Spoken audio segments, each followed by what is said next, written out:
10 моҳи пеш президенти Тоҷикистон Эмомалӣ Раҳмон майдони парчамро дар ноҳияи Муъминобод боз карда буд. ҳоло дида мешавад ин макон ба як партовгоҳ бадал гаштааст. 6 моҳи пеш радиои Озодӣ аз вайрон шудани ороиш ва фурӯ нишастани замини ин майдон гузориш дода буд. мақомоти маҳаллӣ дар нишасти хабарии 2 ҳафта пеш гуфтанд он камбудиҳоро ислоҳ кардаанд.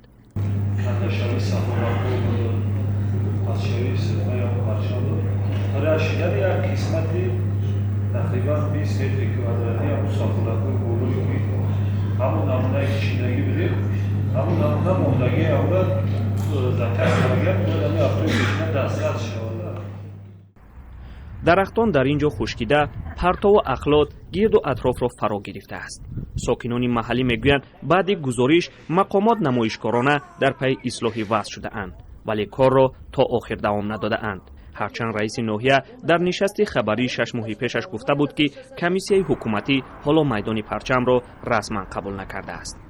дар ҳақиқат ҳар як корҳои сохтмоние ки ба анҷом дода мешавад ва як сол ура мебинанд, меистанд, мисол ура бояд борона бабинад, барфа бабинад, вай шиштан дорад, вай ҳамон кафелошҳои шидан дорад. ин масъаларо мо баррасӣ кардем. дар нишасти хабарии рӯзи 29 июл баҳси майдони парчам дубора рӯ зад.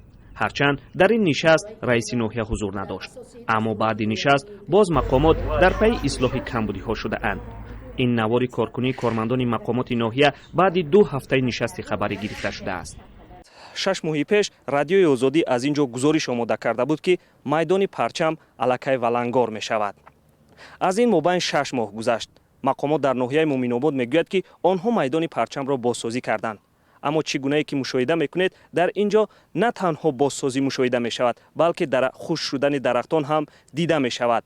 инчунин наздики парчам ба як майдони партовгоҳ табдил ёфтааст. пояи парчами ноҳияи Муъминобод 45 метр дарозӣ дорад. майдонаш ба 61 гектар баробар аст. онро ширкати ҳасанбегӣ бо сармояи ҳукумати вилояти хатлон сохтааст. дар ҳукумати Муъминобод дақиқ намегӯянд барои сохтмонаш чӣ қадар маблағ сарф шудааст.